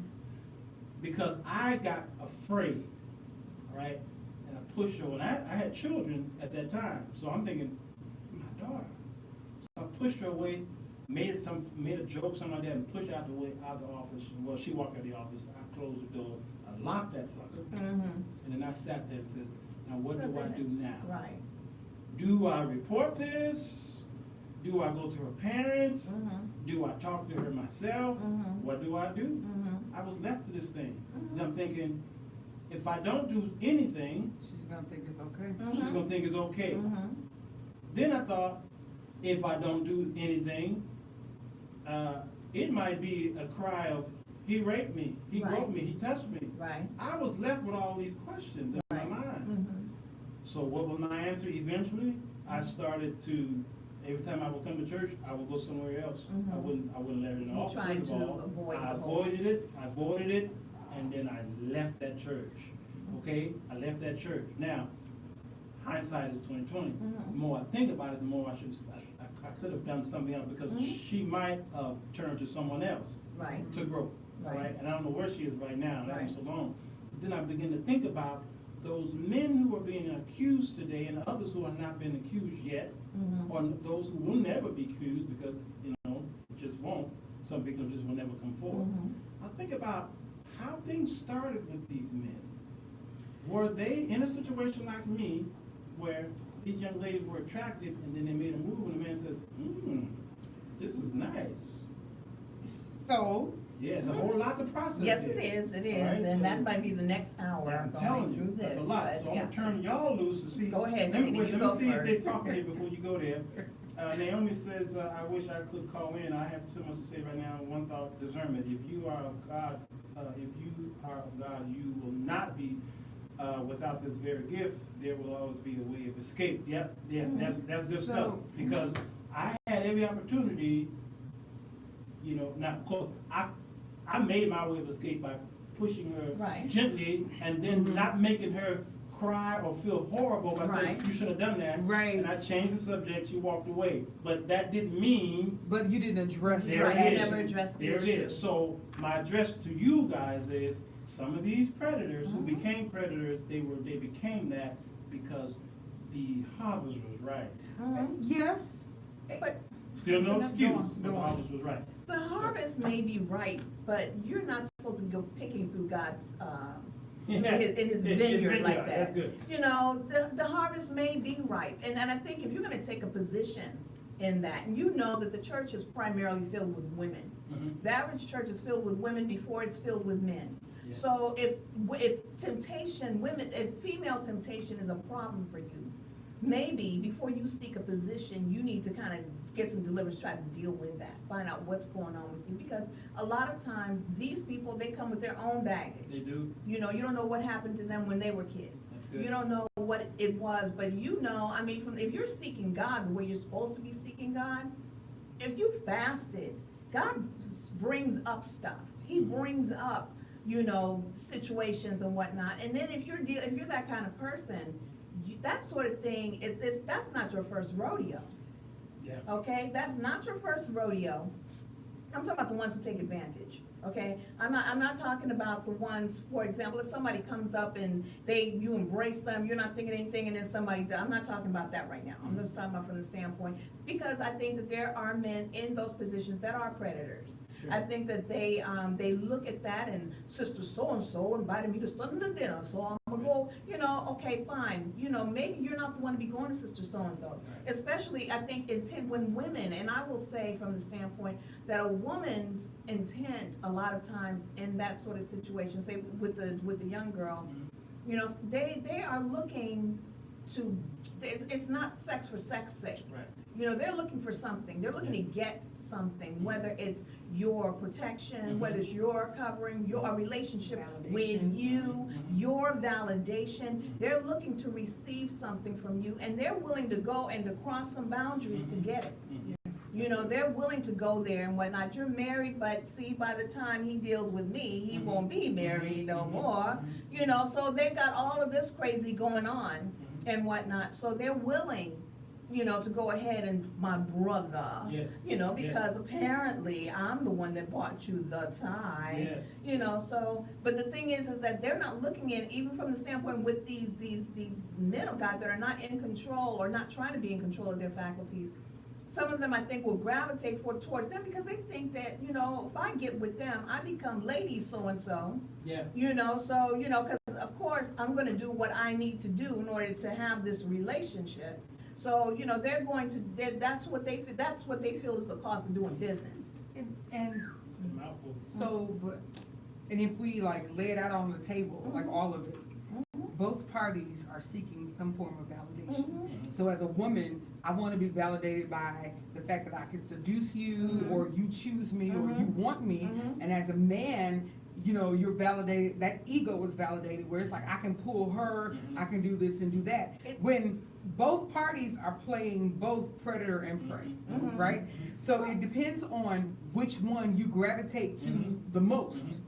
Mhm. Because as a man, and all these people are like pulling on you before you yield to that temptation. Mhm. I believe that there's always a moment of escape. Like there's a There's moment, always- there's there a is. moment There of is. grace where you can take the escape, Mhm. but you're gonna go the way in which you've been feeding the most, right? Mhm, So right. if I've been feeding my flesh the most, Mhm, my flesh yeah. is gonna overrule. Right. And I think about like women, and you say that they prime and groom these men, Mhm. you know, to fall into this. And I think sometimes they do it because there's this thing where if you're single and you're of a certain age, there's Mhm. something wrong with you. True. And human nature, especially mean- women, women. Okay. As a woman, you know, you're single. Okay, are you heterosexual? Like, why aren't you married yet? That is the theme. Like The tomorrow, clock gets ticking. single Mhm. sisters, and you're Mhm. over 32. Mhm. Be prepared. Mhm. They want to know, well, when are you getting married? When are you having kids? Because we're socialized to Mhm. believe that my womanhood is tied up in Contingent being and- married right. and being a parent, Mhm. right? No, I'm a woman, period. And then if the Lord blesses me to be a wife, to be a mother, And then- those are also, you know, those things are blessings. Mhm. But if I'm not that, I need to still be comfortable. I in am, my own exactly, skin. I am still a woman, but the way society, I mean, it goes back to the whole misogyny and, you know, objectifying women, Mhm. because there's like this badge, oh, I'm a wife, I'm a mother, Yeah, which that's is why a very lot of true. women That's very stay in true. abusive relationships. A lot of They women do. allow their husbands, give their husbands hall passes or whatever they call them. I wish you would. You know, all that kind Or of stuff. they're in relationships where they're not even married, but she'll call him her husband. Yes. And Yeah. give him privileges. Yes. Husbandly privileges. Like, dude, you, Yes. I'm good. Watch your clock. Yeah. What? Well, let's talk about the No. the Roy Moore and the Bill Cosby effect. Oh, boy. Mhm. And I'm talking, and the Bill Clinton effect. Mm-hmm. What's the relation to all three of them? They all are married, Mm-hmm. and their women backed them up and stood by them. Okay? To the point to where one was almost vilifying the women, even though the man was guilty. The perpetrator. Or the She receiver. was killing off the victims in a sense, okay? Mhm. All right. How do we, and y'all kind of alluded to it back and forth on this, all right? The actors, what you're saying here, male preachers, psychologists, doctors, and men in power. Yeah, it's hellfire in here, y'all. Know that some women and clients sometimes fall in love with them. Yep, it's been studied and proven. There's a psychological term for it, but I can't recall it. Yeah, well, and these doctors and psychologists who might be helping you with your marriage, Mm-hmm. before you know it, Like this savior Yeah. syndrome, this hero complex kind of and thing. you then before you know it, you leave your husband for your psychologist. Uh-huh. So this is what she's alluding Mhm. to. Every woman doesn't want marriage and kids, and she is not damaged goods for that. And Right. listen, saying this to what you're saying, because they've made it y'all curse in a sense. Yes. Because you passed your flower of time, as Right. King James may say. And then there's so and many become a curse. angry and Angry, miserable bitter, because they women. don't get to that point of marriage and children. It's a shame. Mhm. This is our society. Angela Lane says societal dictates where we should be, and sometimes we try to measure up to Yes. Right. that place. This Right. is so true. But the wives of these predators, okay, they support them because they don't want to lose out.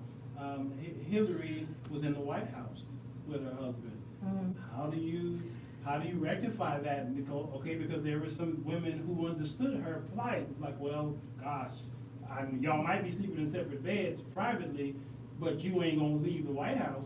But I because mean, you Right. can't. say your husband as a whole, Yeah. Mhm. and that, you know, Yeah. you know this, Yeah. and your work. Some people are so, they're so faithful to the term marriage or the Mhm. picture of marriage Absolutely. that they will take anything. Yeah, they'll take You it. know, it's like just because I'm married, you know, and I'm not, I believe that marriage is a covenant Mhm. and all that stuff. Right.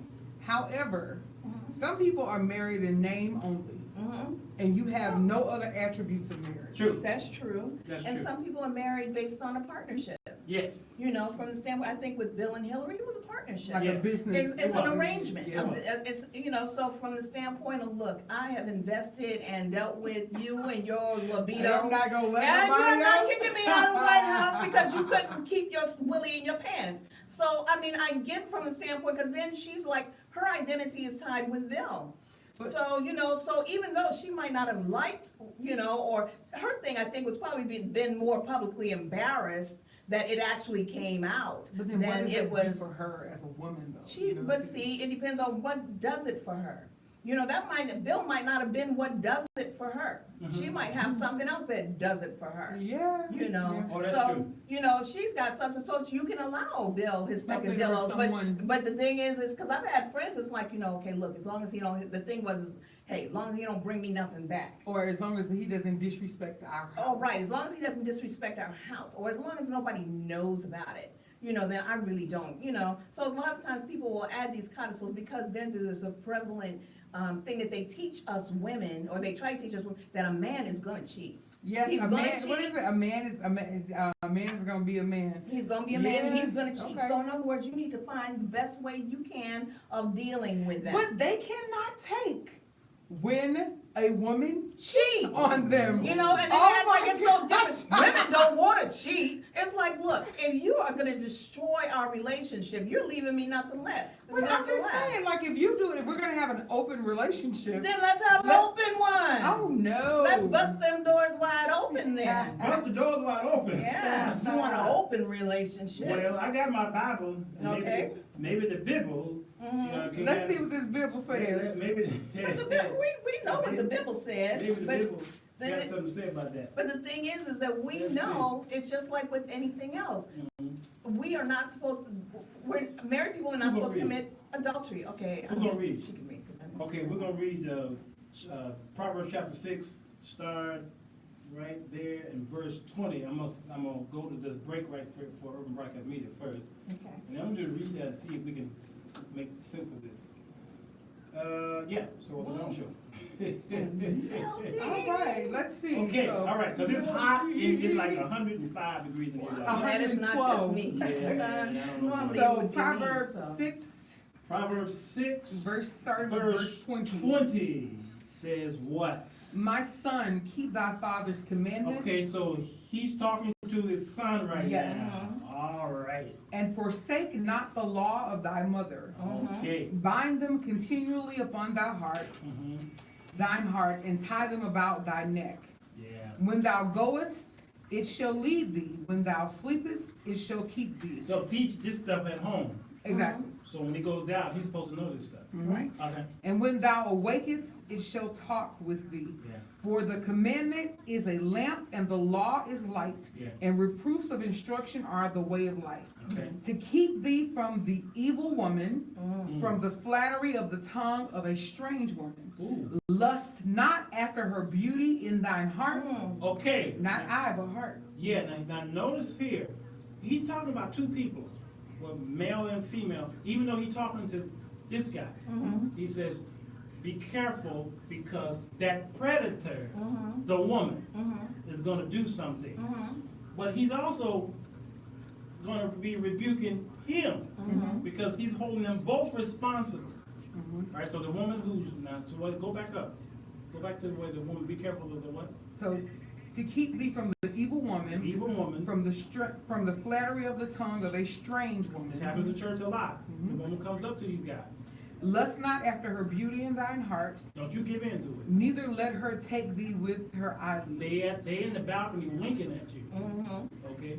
For by means of a whorish woman, Yeah. a man is brought to a piece of bread, You ain't nothing. and the adulteress will hunt for the precious life. Yeah, she gonna rob you blind. Can a man take fire in his bosom and his clothes not be burned? Ooh. Can one go up on hot coals and his feet not be burned? Okay, now stop right there, because what he getting ready to say next is gonna answer your question. Oh, wow. Yeah, right here. I'm coming right back, y'all, to show. Sorry, y'all. We was taking a Bible study break. We're gonna keep reading. If those of you who just tuned in, we're turning to Proverbs chapter 6, and you can start in verse 20 for those of you who might want to, go back and read it for yourself. All right, we're in verse what? 29. We're in verse 29. What does it say? So he that goeth into his neighbor's wife. So, so this girl is married. So I'm on my way, and I'm going in, and I'm getting ready to have sex with this man's wife. Yes. Whosoever toucheth her shall not be innocent. Okay, I ain't innocent. Okay. Men do not despise a thief if he steals to satisfy his soul when he's hungry. All right, he's giving a comparison. He walked away from the second thing. He says, okay, a guy breaking your house, he steals some pots and pans. All right? And what he said? But if he be found, Go back. okay, Do that again. men do not despise a thief Okay. if he steals to satisfy his soul He when went in he's your hungry. Yep, he's went in your refrigerator and stole some stuff. Okay. Okay, he ain't despised. But if he be found, he shall restore sevenfold. We busted you, called police found you. You gotta pay it back. Pay it back. He shall give all the substance of his house. Give Right. it back. No Okay. problem. But whosoever committeth, Uh-oh. There's a but. but whosoever committeth adultery with a woman lacketh understanding. Okay, now you're breaking my house. You invited in. Right. And consensual sex happens with this man's wife. Okay.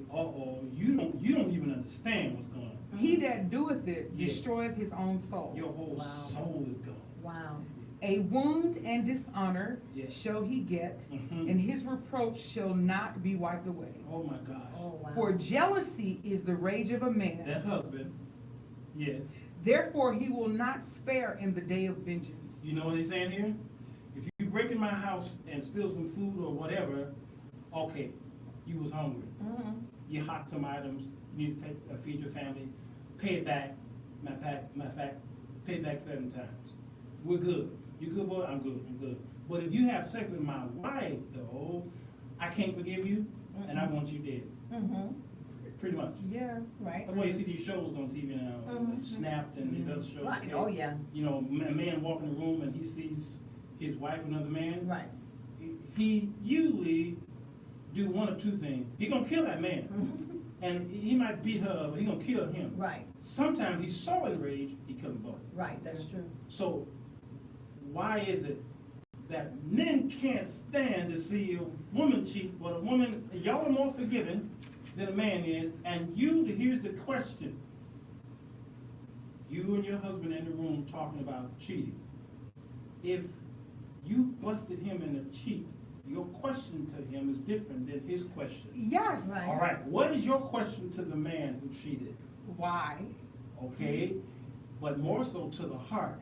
Yeah, like Do you do you love Love me? me. So Do you love her? Well, that's what I'm saying. If Yeah, you but like loved you said, me, you I'm wouldn't right, be with but her. see, 'Cause that's what exactly. we're But after But you've my- answered that question, do you love me? Then it's, well, do you love her, right? There it is. But your husband's question to you is, it ain't really about the heart. It's about, Is he better than me? there it is, compare items. Yes. How good was he? Yeah. But And see, it freaks a that's man true. out. Yeah. Because the scripture just says, you took this man's belonging. But see, I mean, Yeah. now this is where I have a little problem. Mhm. Yes. Now I have a problem Uh-huh. because this seems to make a woman seem like property. What, this right here? Well, the whole like scenario, right? Like the way because it says it compared the whole breaking in your house and you hungry to To sleeping with taking your a- wife or taking your wife. Something that- Now I understand that when we read the Bible, we Yeah. have to understand like the time Yeah. and the context and all that Yes. stuff. So I get that, right? Mhm. Because women were held in a certain kind of esteem. Mhm. Mhm. Nowadays, though, there's still this thing where you're my woman, Yeah. like My you're, chattel. you're mine. Mhm. You know, I have my symbol, my stamp has been branded What on do you your call it? head. Branded. You're Yes. branded. You got So my that's brand. still relevant. It Because that's how is. men still look at That's you. true. Yeah. Which is But don't we look problematic. at them at the same way though? I mean, if it's Yeah. my husband, Yes, You y'all do know? the same thing to us. okay, because it's my Yeah, yeah. husband. Well, I'm I mean, not how you married. mess- I don't man. know. How you messing My with man. my husband? Yeah, my So, man. you know, if that's, yeah, I think in that regard, but I think the men, they have the double standard of thinking because, say, a woman might get over it even, or at some point, some women can't get over it. You know, that's just, because for us, it's a betrayal of the thing that we once both held so preciously. And then too, though, there's a difference between a one-night stand and an affair. That's I think true. a woman can get over a one-night stand. I But believe then, that. but then But it's in a a- thing of what made that one night stand happen, But- because really, unless we're supposed to have one night stands, then they're not supposed to theoretically have one night stands either, otherwise we're opening the door, allowing them to have True, one night but stands. the affair, to me, like Because that's an ongoing but, thing. yeah, it's an ongoing thing. But the affair means that she has your heart. Mhm. She has a part. Right. She has a There it part is. of you that Right. was supposed to That's- be relegated right. to me, right? Right. So that you've been sharing things. You've been Mhm. not. So for I guess this whole intimacy thing. Intimacy is further than physical intimacy, right? Mhm. When you have an affair, you make a conscious effort to set your schedule up to make time for this Exactly. person. You've carved out a space in our life for this person. Mhm. You take You our, made you an take our allowance. resources You know, and exactly. you meet her needs So with you've it. made an allowance for this Mhm. person in our Mhm. life. So it's more than a booty call, right? Right. So now your heart is involved. So then my question, so that would make me question, okay, what are you not getting at home? Right. You know what I mean? What have I not done? Yes. So it's like, but for a man, I don't think it matters No, because no. it's just the idea that You what's gave- mine, you gave what's mine to gave somebody else. But see, there it is. Men, I think, are physically or mentally more stingy in a sense. Of than course, y'all. y'all We're more stingy and It's egotistical. difficult for us to and- share. But that, I think that's than where y'all are. that's where the crux of the problem becomes, because Mm-hmm. men think that it means more, that it's a more serious offense for you than it Yes. is for us, but it really isn't. It's No. just that a woman is geared to, if she needs to surmount that on behalf for the well-being of her children, Mhm. she may do that. Yeah, but the She reason- may very well do that, you know what I'm Yes. saying? But a lot of times, Yes. and then some women from the standpoint is like, look, I took a lot to go get this Negro look, There okay? it And is. I fixed them Yeah. up and all this. And I did I all am that. not about to Boo, get you rid can of have them. Yeah, okay, now, Angela Lane says the men get upset if women cheat because they are territorial, which we are, and the ego is hurt, and she belongs to me complex, is what that's what that is. But that's true Right, because but then with women, we're equally wounded. Well, that's true, but Yes. men, if we have to go back to the kind of love or reverence that we need, right? Men need reverential love, right? Yeah. You need to feel that you Right. are the protector, Yes. Right. you are the person that's, you're the foundation of this strength, right? Right. For women, we need protective love. We need to feel safe. We need to feel safe. We need to feel secure. I think that's the way that we're wired. It's not saying that one hurt is greater than the other. That's not No. what I'm saying at all. But it makes sense that they're territorial because your ability to protect then comes into question. But see, my thing is that women want reverential love as well, because It's different, that though. whole, it's different, but it's not as different. I think they're very similar. I think the thing is that men have been giving a pass on that from the standpoint, I'm a man, so this means more to me. If you've done this to me, now forget the fact that I went and did this to you, because in their mind, they rationalize this whole cheat. She really doesn't mean anything, honey. It's really just you, and what have you, as if that means nothing to us. But if now you've taken my trust, Which is your Okay. protection and your safety. it's my protection and my safety, but it's also my love, because now, from the standpoint, I can't give you the love and the reverence that I once gave you, because now, in my mind, I'm envisioning this whole thing and feeling that you don't love me as much. I don't care what you tell me. And You see, know? we go to the whole, you did this to our family. A man will say, you did this to me. That's You true. know, so, which That's is true. like, because he's looking at it, I think, from the aspect of, you have taken away the power or the strength that I had as the head, quote unquote, of this family. The only way Or- the only one that you were ever with. Yeah. Yeah. Now, you That can right open the there. door, so, it's you, me, and Chuck now. Been So. shucked. And no, and you know what? It's not difficult for men to share. Like, for instance, if there's a man and he has, remember we did the show about the different chicks, the The different A, women. B, and C, and D. Yeah. Okay. So if he has A, B, C, and D, Mhm. his expectation is that A, B, C, and D are faithful to him. Right. Wow. But he feels that it's okay that I am sharing myself with you guys, Mhm. with you all. Right. But you can't share yourself with anybody but me. Which I thought that maybe he would feel like, okay, maybe A is faithful, but B, C, and D might have Oh something else no, going their on. expectation is that all of their side chicks are faithful to them. Yeah, he prefers that he's the only one, but he could put up with A going out on him. Mhm. Because A is just there for sex. Okay. Yeah. Okay, well, see, I need to know what the delineations are. with Yeah, the associated A is just there for sex. Okay. All right. Okay. And every now and then some food, Mhm. and she might even give him some money. Mhm. Okay, so she Money? Yeah. Oh So- yeah. She's on aid, and he can get stamps and Oh. food and all that. Okay. stuff. Okay, that's A. In my pocket Yeah. now. B, of course, is the side, is the eye candy, the one that he takes to the uppity places. Uh-huh. the That he's roof seen, places. that he's seen in public with. Yeah, he's seen public with. She fine, all right, but she ain't. Ooh. she will key your car. You know, Ooh. what's that? What's love got to do? What's that movie with Martin Lawrence and what's his name? Thin line Thin between Line. love Yeah. and hate. Yeah, Not that I that's- would do any of that, that's- however. That's that Say big that girl. don't try me. Absolutely, but C is his main squeeze. That's the Okay. woman that she cannot And if she does, it's gonna destroy. oh my gosh, it's just Yeah, his that's world. wrong. Now you've been cheating for He love her. 37.5 You years, know her dirty draw. but talk to another man. Let Yeah. her cheat on you. Oh my Wow, gosh, wow, your world wow. Don't do has it. come to an end. Yeah, the answer says the affair just means the cheater lied and was distrustful a lot of times versus one time. But for me, it would be hard for me to get over both of them. Okay. Of course. Yeah, how is it difficult for men to share when some have side chick A, B, C, D, 10? They share. Almost like he has the master key for all the locks. Quartet little things. This is so true.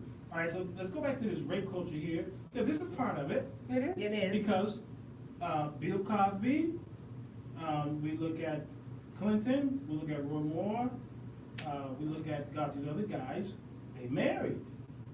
So their wives had something to say, or they kept quiet, the stand by your man attitude. All right, that's a culture in itself, the stand by your man culture. All right, so we talked about religion, we talked about church, and how we prepared these women to one moment. And that's why when I got ordained, it told us more so what not to do than what to do. Because there was this culture in our churches popping up at the time I got ordained, where the Catholic churches were getting in trouble. They were paying out all this money for these cases of sexual misconduct. All right, so all denominations had to pay attention to this culture that was happening in the Catholic churches, but it was happening in all denominations. All the time. We pointed the finger at the Catholic churches. Then these Kojic Baptist pastors were going to jail, or the church was getting sued, and then they said, wait a minute, this is happening in these denominations too? So then they changed the whole thing, the laws with it, in the inner laws, the bylaws and what have you. So then when they were selecting these men or women to be ordained, our classes, they began to institute classes on sexual misconduct, right? And so we couldn't even, what we used to do, we couldn't do anymore. Meaning a woman will come to the altar, they said, men, all right, you be careful.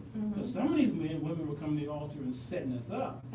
They were saying, brother pastor or brother elder, my breast hurt, especially my nipple, can you touch it? Can you put oil on it? Stuff like that. And I mean, it's some of the craziest things you would hear. And we would hear this narrative in the courthouses. They were talking, so we knew that this was real. So this is, okay, you can't do it anymore. If a woman comes up to ask you for prayer, make sure, number one, there's another woman, your wife, first lady, or somebody there, and if they need you to touch them, you tell this sister. Right. She's supposed to have an anointing if she's working the altar anyway. Right. You ain't the only one with the anointing. Give her the oil. All right. You can speak over her like a she. So this is what they do. They come into the altar and they specifically choose that man to pray over her because she don't want that woman. She don't want that woman. She wants that man to pray over because she built in her mind that this man must be a spiritual man or my Based on husband something or they taught. something. Okay. So he's the only one to get a prayer through. He's the only one. The rest of them are just up here Workers. Workers, okay. So I've seen this too many times when they have an altar call and the pastor or the speaker was standing there and says, "Okay, let's form 2-3 lines. Come on down, elders or missionaries, y'all pray." But still, there's one line towards him. And it's the longest line. They don't want these other people to pray for her. They want him to do it. And I've literally seen the people in line say, no, I want him. But see, that It's sad. It is definitely sad, but it's also, it has so many layers to it, right? Yes, it does. So like, why do you think the Bible clearly states that it is the same spirit. Like it is the Holy Spirit that's doing the work. It's not the person. Right. So obviously you don't know that. Right. And then you up there trying to get some kind of cheap thrill or feel or something. I mean, I It's not don't. that you don't know, it's just that you want something else. But some people don't know that because the way it's set up in some churches is that the pastor or the leaders are the anointed people. True. Okay. And so, Okay. and because I you got don't, that. you're not, for some reason, you don't read your word and you have not been enlightened to the fact that if you are a believer in Jesus, the same power that raised Right. Jesus from the dead dwells in you. Right.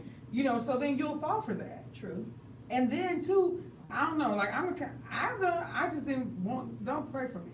I'm sorry. Certain people, because you go in for a hug and then the men, like, they give, you know, you're supposed to get a side church hug, Mhm. but they try to, Get a little extra. You know- They want a booby hug. you know what I'm saying? Booby hug. Like all that, and so you got all that mixed up in with you, a church full of hurt people. Right. What are you supposed to do? Yeah, what do You know, supposed to do? what are you supposed to do when you need Yeah. deliverance? Mhm. Yeah, they and go for that somebody's- hug, under your arm hug. They go. Ooh. Yeah, Under your yeah. arm hug. Yeah, you look like you know what Man, you- I was a pimp, I know. And under your arm hug, get all about it. And you're like, yeah, this is good. So, and she feels And then you violated. squeeze a couple of times. Yeah. It's Oh, like, she feels violated. dude. But women do that to me though. Mhm. Okay, so not just, it's the women are getting even and for some reason, because I go for one of the Well, it's- pets and then they go for that, no, come in, brother, come in. Like, oh, You know, it's Lord, kind of I'm like being that broke. thing is occurring in nature where the animals are becoming more violent, that they're coming into the city and Yes. whatnot. You know, Great everybody's analogy. becoming more emboldened, Great you know? analogy. Yeah. On the south side of Chicago, we used to didn't see possum and raccoons and skunks. Now we see And them. coyotes. And coyotes. I gotta get to this, break here, Deer. this last break of the, no, we got one more after that. Mhm. Okay. So about the jump show. Yeah, we I said, mean, we said. Darling, I'm telling you. Yeah. But you know, like, it has, Ooh, my God, we opened that door actually. but it has, a lot to do with kind of like that whole valuation of position in church. Sure it is. Thank you. So it's like you're the pastor, you're the evangelist, Mhm. right? And so you're anointed, you hear more from God, or Mhm. I can trust you more. Mhm. Yep. You know, Mhm.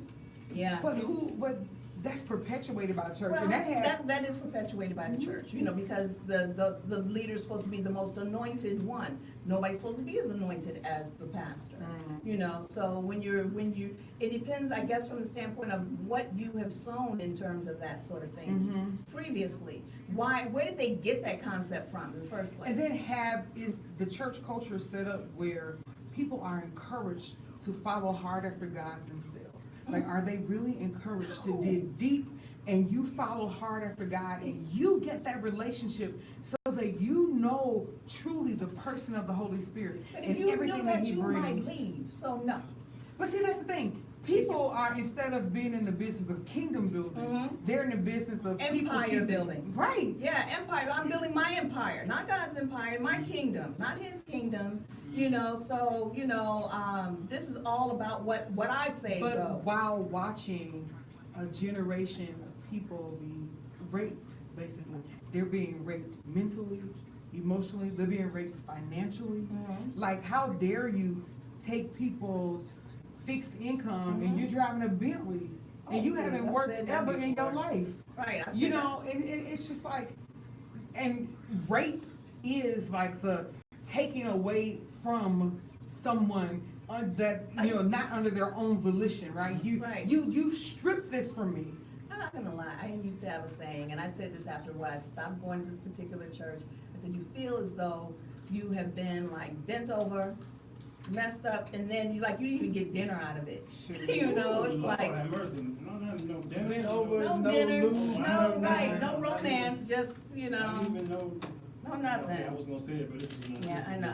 This is a family show. I was Yes, about it to say is. I something know. else, but you buy at the store. Mhm. Okay, Oh, welcome back to the So About the Jump Show. Oh man, it's the last break of the hour. I got about another 7 minutes or so on the show to talk about this thing, the rape culture in America. Your church is in America, all right, and those of you who work on your job is there as well.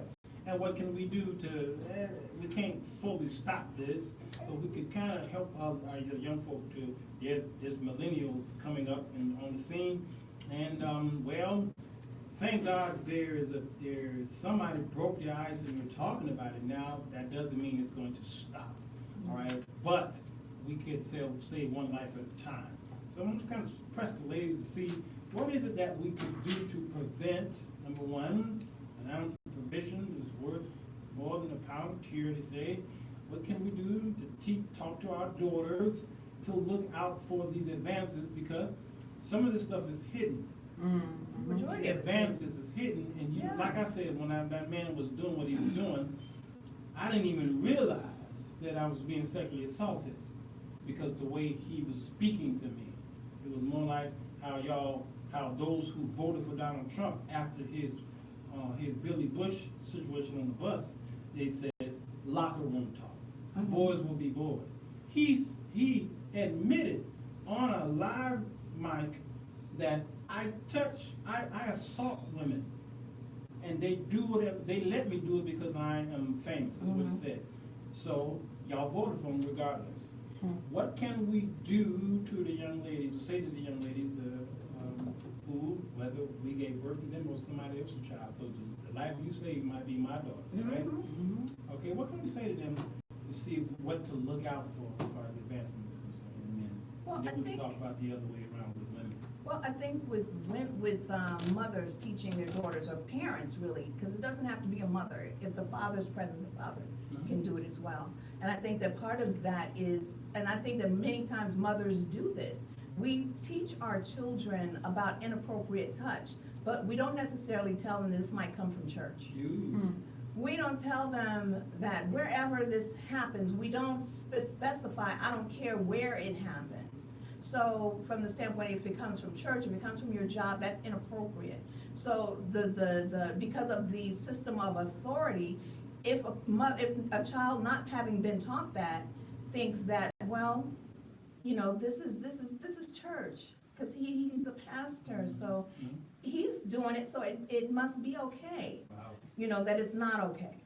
You know, so whether it's church, whether it's work, whatever, that, you know, touching, inappropriate touch is inappropriate. I mean, it goes back to the sexual abuse thing, I think. Yeah. You know, because, you know, it's just that the only difference now is in terms of age. You know, is it happening to children, or is it happening to older kids or an adult? You know, but the thing is, those violations and those boundaries are being crossed. So we have to tell them it doesn't matter. There are no, you know, it doesn't matter how young, whether it's happening from another child, whether it's happening from somebody your own age, whether it's happening from your grandpa. It doesn't matter that this is inappropriate touch. Nobody has the right to touch you in this way. Right. If someone having touched you makes you feel uncomfortable, you know, we need to be able to tell them what to do in that situation. You know, if it's, whether it's at, and tell them, I don't care if it happens at church. You know, because the only reason, like you said, this thing happens under secrecy. The enemy operates under a cloud of darkness. So every time we keep something secret and something quiet, and even in the name of protecting somebody, if you're gonna keep it quiet and whatnot and allow this thing to go on, that's allowing the enemy to perpetrate that. In the meantime, from the standpoint spiritually, this person is being affected spiritually, mentally, emotionally, all of this. And then it said, we don't know whether it's gonna take them years to get over it or not. Or if they will repeat what they've been victimized. What about if they're gonna repeat it, or from the standpoint of their future relationships, are they gonna be able to have decent relationships? You know, so we have to be able to teach better from the standpoint, and men from the standpoint, especially in the church. I mean, recognize that, you know, you're in the church, you definitely, people are expecting you to be held to a higher standard. You know, so don't act as if, well, you know, I'm a man, and I'm human. One of the things that irks me is when I hear men go, I'm only human.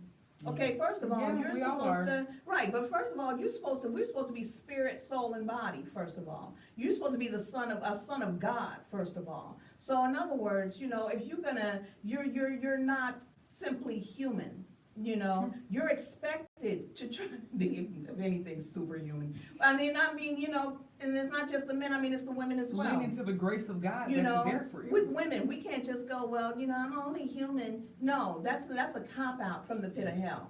You Yeah. know, especially if you're not gonna act right any other time, at least act right in church. Okay, if you just Yeah. determined you're gonna do, at least respect the hallowed halls of wherever you go to church.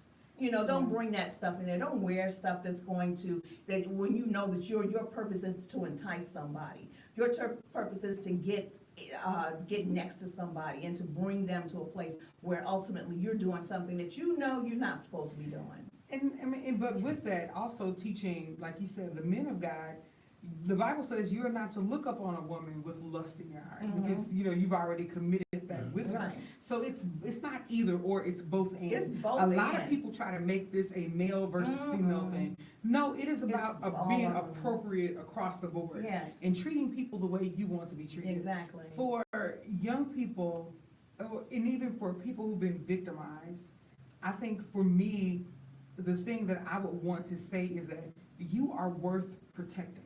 Absolutely. You are so valuable You are a gift. You are a seed that's been sown into this earth. And any act that seeks to come against that is from the enemy, and that he is ultimately trying to stop you from reaching your potential and doing what you were placed here on this earth to do. So, and if more young people were taught that at the beginning, it would be harder, of course, if at all possible, for perpetrators because to even do that. we are not taught that we're worth protecting. Exactly. And I mean, if you're watching, you're listening, just know that you're worth protecting. And every You're person, precious. every person should feel that way. And we should do our part to make sure that those that we love, those that we know, those that we have the ability to influence, that we teach them that they are worth protecting. If you were worth Jesus dying on the cross for, you're That's worth it. protecting. That's it, right there. So, and we have to teach people their value and not look at it as, oh, you think you're more than somebody because you think that you're valuable. Right.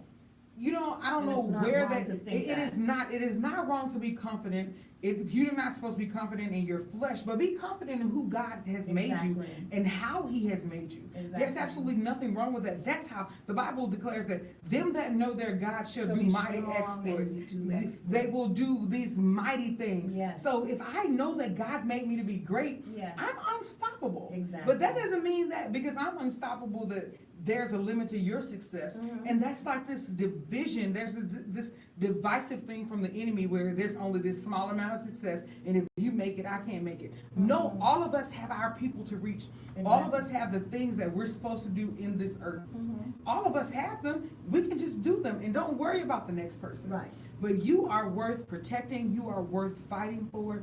You are worth the healing and the ministry that needs to go forth. And don't let anybody make you feel less than. Exactly. And no matter where it happens, you say something. You say something to as many people as you need to say something to until you feel protected. Exactly. Ooh, till you feel Yes. protected. Until you feel protected. Yeah, if necessary, don't occupy the same space as. If you can, Yes. if there's for any reason for which you have to, then, then yeah. And But then just, these my thing is, parents- I'm a school of the avoiding thing. If you do something to me, I'm gonna, I'm just gonna try to do my best to make sure I'm not in the same space. But I'm not of that school. Because I don't feel that you deserve to inconvenience me because you were a monster. Okay. That's just me. Like, why should I not enjoy my family because you were a monster? Oh, yeah. But like these parents, stop making your kids hug people that they don't want to hug. That's true. Children are very perceptive. And they know. If they don't want to touch, they don't want this person touching them, don't There's a say, you reason for stop it. making them do that. Right. Yeah. Listen to children. That's not everybody's language. And I had to understand that coming up in church. Everybody don't want to be hugged. They're like, oh, they reach their hand and I go in, they're like, they'll hug me because they don't want the embarrassment. But then the next time they'll avoid me. Or they'll reach out further like this to say, brother, I don't like hugs. But instead of just saying that, right? Instead of just saying, Just say, I prefer not to hug, and people being okay with that. But see, everybody ain't okay with that. But they What's should be. wrong with you? Leave that person alone. They don't want to be touched. Exactly. Well, I tell you, I was watching the Dr. Oz today. He seemed to be You love Dr. Oz, huh? one of my favorites. At least he's got some sense. I don't know why. But he was talking about carjacking today. Wow. And he brought up a great point. He brought in someone who was into law enforcement. And he says, the law enforcement guy says, if a man comes up to you with a gun to carjack your car, give him the car, throw the key at him and run. He says, here's why. Because a lot of times what the guy want to do is not just take your car, but take you to the second location. Once you get to the second location, he says 90% of the time, You'll never make it back. you will never make it out alive. So it's best to fight, meaning fight and flight. If he shoots you, he says the likelihood of him just shooting you is small. Openly to shoot you, openly. It's small.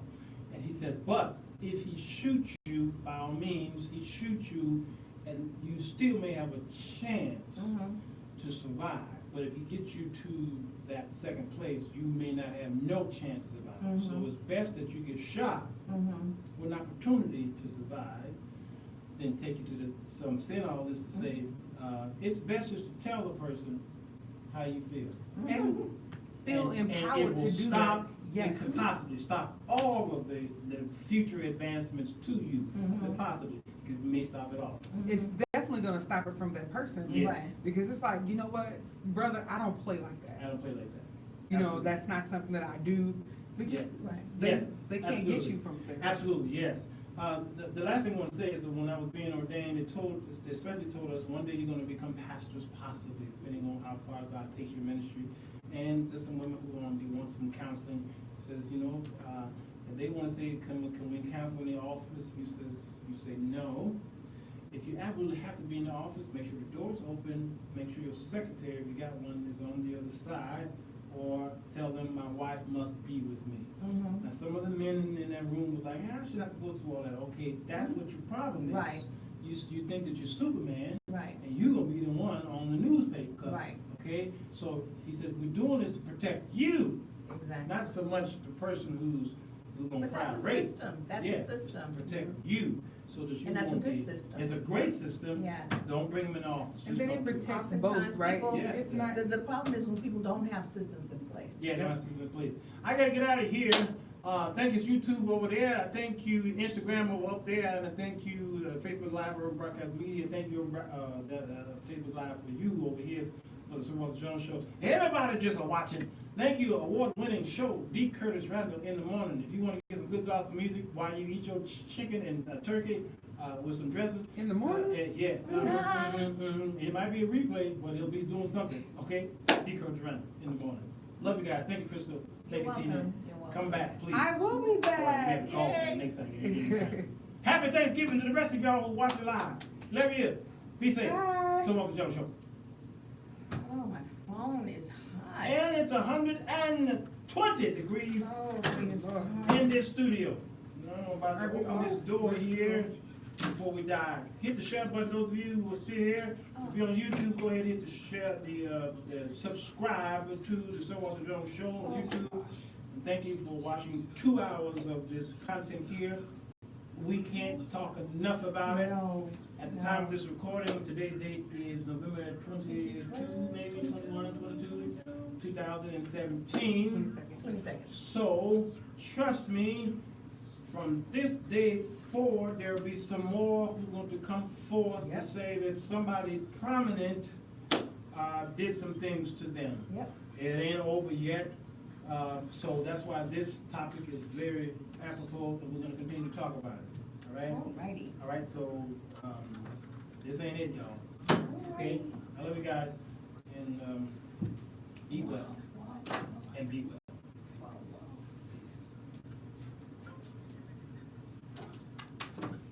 Oh, my goodness. Over here. It's been a pleasure with you as well. Man, see, this is one of the reasons I miss Chicago. Yes. I mean, my goodness. Yep. What else are we supposed to do while you know how much we suffered while you was gone? I had to go all the way to South Africa to get Crystal in here. South Africa. To fill Oh, in see, for you. man.